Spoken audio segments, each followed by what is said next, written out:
Sayın seyirciler, iyi günler. Bugün 12 Temmuz 2020.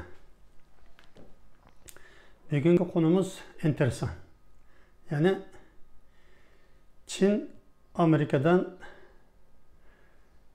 tarihte hiçbir zaman görülmeyen büyük miktarda tarım ürünlerini satın alma siparişini verdiğini açıkladı. Yani dün 11 Temmuz Çin Amerika'da bir günde, sadece bir günde 1.365.000 ton tarım ürünlerine sipariş verdi. Bu 1994'ten sonraki bir günde verilen en büyük rekor sayıdaki sipariştir. Neden böyle sipariş verdi? Çin'le Amerika Ocak 15'inde Washington'da ticaret anlaşması yapmıştı. Çin büyük miktarda tarım ürünlerini satın almak için söz vermişti, imza atmıştı. Ama virüs yüzünden ve siyasi nedenlerle Amerika olan çekişme bahane ederek fazla mal satın almadı, ürün satın almadı ve hep direndi. Neden direndi? Trump'ın ikinci defa seçilememesi için. Çünkü Amerika'daki tarım işçilerinin ürünleri elinde kalırsa Trump'a oy vermeyecekti. Bu yüzden bunlar direndi, satın almadı. Savaşın işi yeni geldi, satın almadı. Hatta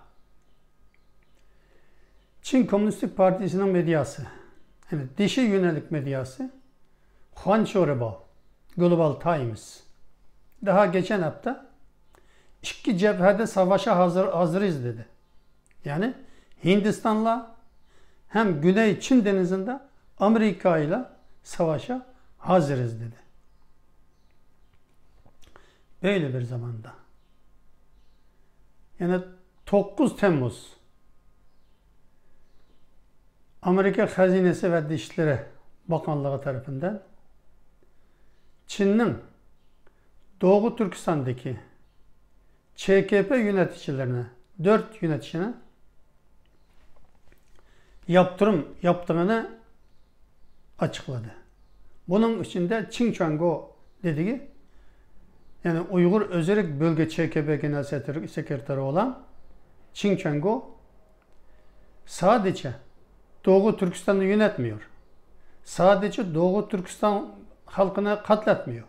O Doğu Türkistan'da çok büyük miktarda kan döktükten sonra 5 milyona kadar insanını cezaevi, toplama kamplarına soktuktan sonra Xi Jinping bunu Çin'i yöneten 25 kişilik siyasi büro üyeliğine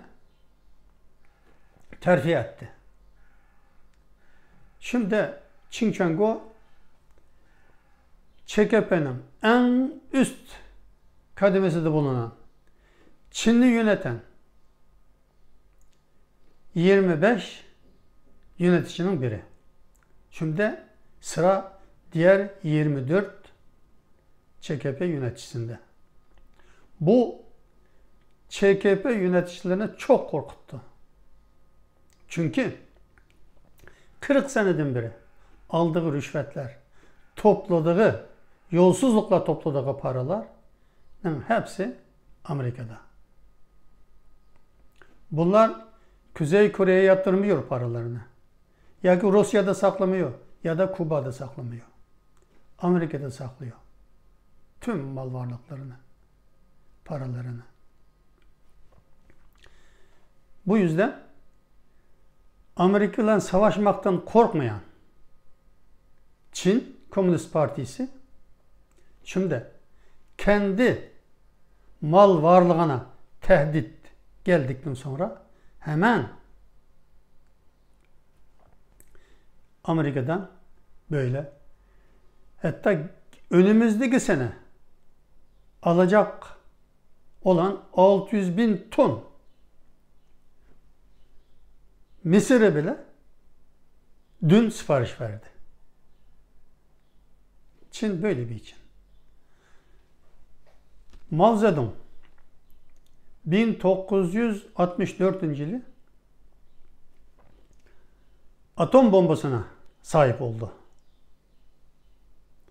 1965'te dedi ki Amerika emperyalizmiyle nükleer silah savaşını, atom bomba savaşını yapmaya hazırız.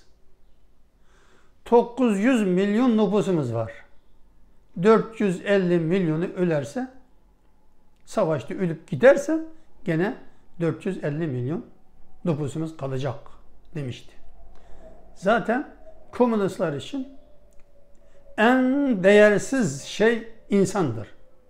İnsanın hiçbir değeri yok. İnsanın hiçbir değeri olmayan Doğu bloku çöktü. Neden? İnsana değer vermedik için. Sovyetler Birliği çöktü. Neden? İnsana değer vermedik için. Çin, zaten Çin'de insan çok. 1,5 milyara kadar. Zaten değersiz. Ama Çin Komünist Partisi ne kadar insan ölse ölsün umurunda değil. Yeter ki iktidar elinde kalsın. Ama şimdi Amerika Çin Komünist Parti yöneticilerinin iktidarına dokundu. Teker teker dokunacaktı. Bu kadar büyük miktardaki bir günde rekor yaratan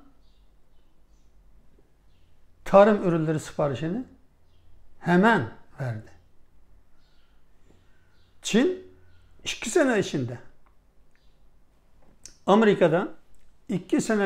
Amerika'dan 80 milyar ABD doları değerinde tarım ürünleri alacaktı. Ama almamıştı. Direnmişti. Hatta savaşını göze almıştı. Mesela Huawei'nin yöneticisini geçen sene, 1,5 sene önce Meng Wanzhou diye maliyeden sorumlu sahibinin hem kızı Huawei'nin Kanada'da tutukladı. Amerika tutuklattı. Hala tutuklu. Umurunda değil. Huawei iflas etme noktası geldi. Umurunda değil.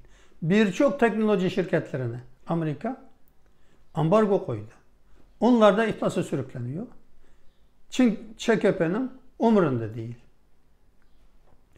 Başka birçok ekonomik yaptırımlarını yaptı. Gene Çin'in umurunda değil. Ancak onun yöneticilerine tek tek dokunmaya başladı. Şimdi birden dönüp Amerika'dan böyle büyük miktarda tarım ürünlerini almaya başladı. Diğer söz verdiği imza attı ve ilk anlaşmaya sadık kalacağını açıkladı. Biz Çin'in ne olduğunu biliyoruz. Onlar ezilenini ezer, acizini ezer, güçlüden korkar, güçlü ezerse ezilir ve onun dediğini yapar. Ama ona güzel konuştuğunuz uluslararası hukuk çerçevesinde iş yaparsanız hiçbir zaman sizi insan yerinde koymaz. Devlet yerinde de koymaz.